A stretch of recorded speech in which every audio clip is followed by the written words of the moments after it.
नमस्कार, मैं अंजना और आप देख रहे हैं खाकी वर्दी। आइए रुक करते हैं आज की बड़ी खबर पर। महाराष्ट्र के उल्लासनगर में प्राइवेट अस्पताल में मरीज की मौत के बाद परिजनों ने किया तोड़फोड़ हंगामा। पूरी घटना सीसीटीवी कैमरे में कैद।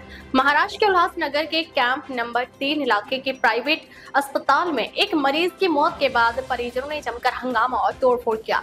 कैंप नंबर 4 के सरस्वती नगर इलाके में रहने वाले लालमन गुप्ता की मौत के बाद उनके परिजन क्रिटिक केयर अस्पताल पहुंचे और अस्पताल के सामान की तोड़फोड़ की। पूरी घटना सीसीटीवी कैमरे में कैद हो गई है। मिली जानकारी के अनुसार लालमन गुप्ता को 9 अगस्त को लकवा का दौरा पड़ने के बाद उल्लासनगर के क्रिटिक केयर प्राइवेट अस्पताल में भर्ती कराया गया था। इलाज के बाद 16 अगस्त को उन्हें अस्पताल से छुट्टी दे दी गई। हालांकि घट जाने के 2 घंटे बाद ही लालमन गुप्ता की मौत हो गई।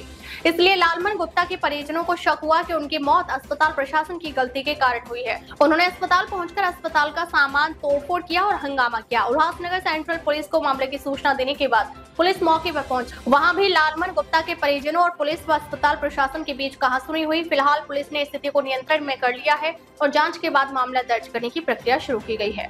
लवकरच दुकानात गेलो तर बघितलं तिथे डायरेक्ट दरवाजात बसले होते। ते मला चक्र येऊ चक्र आल्यानंतर आम्ही पटपट हॉस्पिटलमध्ये घेऊन आलो। आम्ही इकडे घेऊन आलो ते म्हटलं असं असं आहे, एकदा सिटी स्कॅन MRI वगैरे काढायला आम्ही म्हटलं ठीक आहे। ते दिवशी शनिवारी सगळं काढलं। म्हटलं रक्त जरा डॅमेज झालेलं आहे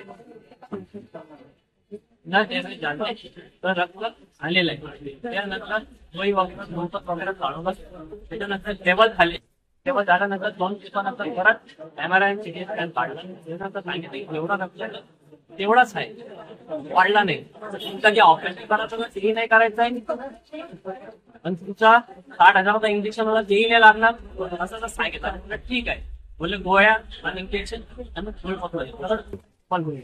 शनिवारी आज शनिवार आहे, आज पण कितना दिन पहले एडमिट किया था? कितना दिन पहले? आणि 5 दिवस ठेवला आयसीयू मध्ये काढला। गुरुवारी दुपारी 12 वाजता जनरल मध्ये टाकलं, तिकडे सगळं नॉर्मल। मग नंतर काल ऑक्सिजन काढलं। आज माझे एकदम स्टेबल आहेत, मला सुट्टी भेटून झालं। आज आम्हाला सुट्टी 1-2 वाजता म्हटलं 5-6 वाजता सुट्टी दिली। पैसे वगैरे सगळे घेऊन हे सगळे ते केले आणि घरी घेऊन गेलो। विचारलं काय चारायचं आहे काय नाही ते सांगून केलं की नवापाली चाय जास्त गोड दिली नका इकडे मी तसं करत 7 दिवस वीज थांबलं इकडं सगळं काय नाही केलं। त्यानंतर घरी घेऊन गेलो आता खाला टाकला। तो अभी आपके पिताजी किधर है? तो कभी डिस्चार्ज दिया था आपको? डिस्चार्ज आज ही दिया था। अच्छा क्या बोला? अच्छे हो गए? अच्छा। भारी बारिश के कारण आसना नदी में बाढ़ आ गई है। आसना नदी का पानी पसाड़ गांव पुल के ऊपर से गुजरने के कारण नांदेड़ से वसमत राजमार्ग बंद कर दिया गया। कुछ गांवों का नांदेड़ शहर से संपर्क टूट गया है। नांदेड़ जिले में बारिश ने फसलों को तबाह कर दिया है। जिले की सभी नदियां और नहरें उफान पर है। नांदेड़ शहर की सिटी आसना नदी में भी बाढ़ आ गई है। चूंकि इस नदी का पानी पसाड़ गांव पुल के ऊपर से बह रहा है, इसलिए नांदेड़ से वसमत राजमार्ग बंद कर दिया गया है। इस वजह से इस मार्ग पर वसमत हिंगोली की ओर जाने वाला यातायात बंद कर दिया गया है। कुछ गांवों का नांदेड़ शहर से संपर्क भी टूट गया है। नागरिकों को पुल पार करने की हिम्मत नहीं करनी चाहिए, नांदेड़ के तहसीलदार संजय वर्कर ने अपील की। नांदेड तालुक्यामध्ये नव्हे तर पूर्ण जिल्ह्यामध्ये काल अतिवृष्टी झालेली आहे आणि नांदेड तालुक्यामध्ये जवळपास 5 सर्कलमध्ये अतिवृष्टी झालेली आहे। आम्ही सकाळपासून आमचे तलाठी, कृषी सहाय्यक, ग्रामसेवक, मी स्वतः आमचे जिल्हाधिकारी महोदय आणि आमचे SDO साहेब, खल्लाळ साहेब आणि राहुल कर्डिल साहेब आम्ही सर्व या ठिकाणी पाहणी करत आहोत आणि पिकांचं नुकसान झालंय, नदी नाल्या काठचं जे नुकसान झालंय त्याचे पंचनामे सुद्धा लवकरच करून आपल्याला मदत पण दिली जाणारच आहे। आणि दुसरी गोष्ट म्हणजे आसना नदीला पूर आलेला आहे। जे छोटे फरशी पूल आहेत त्या गावामध्ये आपण पाहत आहेत, आता पाठीमागे पण आपल्याला दिसत आहे की पुलावरून पाणी वाहत आहे। आपले तांबे साहेब पोलीस निरीक्षक भाग्यनगर आणि आपले सर्व पोलीस यंत्रणा, महसूल यंत्रणा, ग्रामविकास यंत्रणा सर्वच आम्ही अलर्ट आहोत। आम्ही या ठिकाणी नागरिकांना आवाहन करतो की आपण एकदराचा पूल आहे, इथला पासदगावचा पूल आहे, इथले सांगवीचा पूल आहे, या पुलावर आपण पूर पाहण्यासाठी अधिकची गर्दी न करता आपण रिस्क पण ध्यानात घ्यावी आणि या पुलावरून आपण वाहनांनी किंवा सायकल किंवा अजून कुठलंही वाहन असले, मोटरसायकल, फोर व्हीलर किंवा असं पायी जाण्याचाही प्रयत्न करू नये. कारण विनाकारण आपण डेअरिंग करून जर काही असा प्रयत्न केला तर अपघाताने आपल्याला याच्यामध्ये वाहून जाऊ शकतं आणि ते आपल्या जीवाला नक्कीच धोका आहे. तर मी या ठिकाणी सर्व जनतेला या ठिकाणी विनंती करतो आणि आवाहनही करतो की आपण अशी रिस्क घेऊ नये आणि प्रशासनाला सहकार्य करावे. धन्यवाद. जालना के जाफराबाद तालुका के भारतखेड़ा के खेत में सोना मिला। गांव में सोना मिलने की चर्चा फैल गई। खास गांव के एक प्रसिद्ध व्यापारी ने अपने खेत में छाया जाल बनाने के लिए 35,000 रुपए में 3 मजदूरों को भारतखेड़ा के खेत में गड्ढे खोदने के लिए नियुक्त किया था।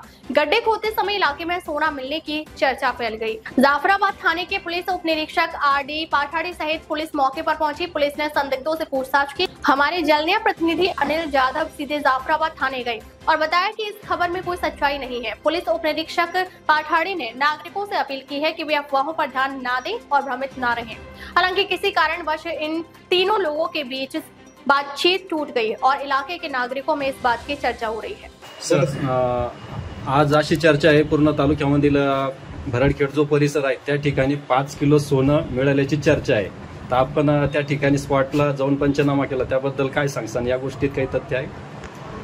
बरोबर आहे. आज दुपारी PI सर, आमचे पोलीस निरीक्षक श्री जाधव सर यांना कुंभारी येथून एक फोन आला होता का कुंभारी भरडखेडा शिवारामध्ये 5 किलो सोनं कामगारांना सापडलेलं आहे. त्या संदर्भात साहेबांनी सांगितलं तुम्ही जाऊन खात्री करा नेमकं काय प्रकार आहे. मी आणि सोबत आमचा पोलीस स्टाफ आम्ही ज्या ठिकाणी तो प्रकार घडला आहे त्या ठिकाणी आम्ही जाऊन खात्री केली. त्या शेतात गेलो तर ज्या मंजुरांनी ते अफवा केली होती त्यांना आम्ही विचारपूस केली नेमकं काय प्रकार आहे.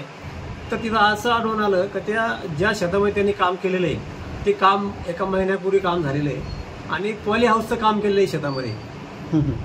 पॉली हाऊसचे खड्डे खणून त्या ठिकाणी पोल राहून ते पॉली हाऊसचं काम झालेलं आहे.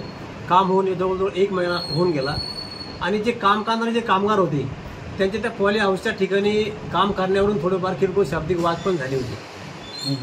त्यानंतर मग त्यांनी 1 महिन्यानंतर त्यांचे आपसात झालेले वाद आणि त्या वादाच्या अनुषंगाने त्यांनी ज्या एका मुलावर म्हणजे ते आरोप केले होते तर त्याला सोनं सापडलं 5 किलो आणि तो आम्हाला देत नाही.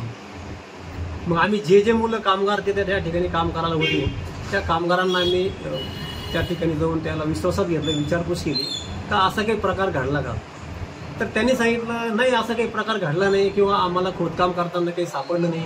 ज्या मुलांना ज्यांनी ते सांगितलं होतं तर सापडलं त्यालाही आम्ही चौकशी केली, विचारपूस केली. त्यांनी सांगितलं सर मी काही पाहिलं नाही, मला काही दिसलं नाही ते, पण मला असं समजलं तर त्याला सापडलं आहे. पण मग तसं काही प्रकार नाही आणि सोनं काही सापडलं नाही कोणाला.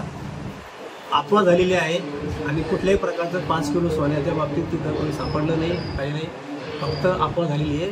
जनतेला मी एकच सांगा, जाफराबाद तालुक्यातील सर्व परिसरातील जनतेला पोलीस प्रशासनाच्या वतीने आवाहन करतो की अशा अफवावर विश्वास ठेवू नका.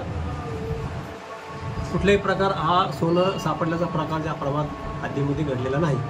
अब तक लिए बस इतना ही। फिर मिलते हैं एक ऐसी ही बड़ी खबर के साथ। अब तक लिए नमस्कार और देखते रहिए खाकी वर्दी।